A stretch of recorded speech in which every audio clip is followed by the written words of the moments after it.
Let's bring in Lieutenant General Richard Newton, now former U.S. Air Force Assistant Vice Chief of Staff. Thank you and welcome. The diplomatic options on the table right now, give me your assessment of the current status of this situation and the threat and risk. Well, good morning, Marnie. I believe the president is now in, as well as Israel, is in a position of strength in a much weakened Iran. And so you point out this effort that the president's putting forth, pursuing a diplomatic solution, I think is the correct course. I applaud him for that. He's showing some modicum of restraint here, but the United States is in a position of what I would call diplomatic strength in that case. And so I believe the president's been provided a number of options from his national security team. He's going to meet later on this morning, and those are both diplomatic options as well as military options as well. It's reported that he's already signed off on the military options. Those will not be taken off the table. But again, he's going for a last chance diplomatic solution here, starting with Geneva later today, but I'm sure through the next several days. What does a good deal look like, and what type of assurances would that have to include about Iran's nuclear capabilities and pursuits? Complete dismantlement of their nuclear weapons program, Marnie. And the fact that from an Iranian perspective, though, however, I think that's just not going to happen.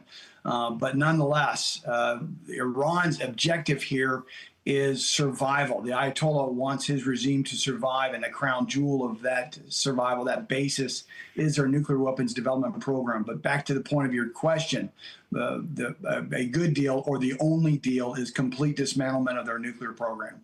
So if not, what is the red line for the U.S. to then take military action?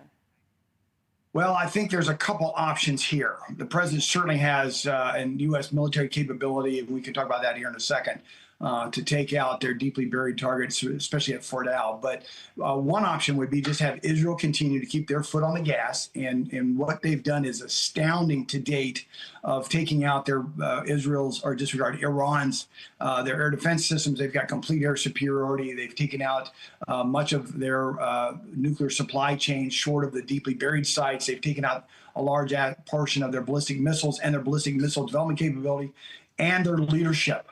Especially their military leadership. So one option would be to continue to keep and support Israel with their foot on the gas. Secondly, however, an option that I believe is extraordinarily credible and available to the president, and then one that he's signed off on, is to provide limited air power that Israel does not have, and that's to go after the deeply buried nuclear weapons development sites, especially at Fort Al, specifically with B-2 stealth bombers and their 30,000-pound bunker busters. Right, has the capability of taking out that facility in terms of depth. All right, Lieutenant General Richard Newton, a lot happening at this hour. Thanks for jumping on with us.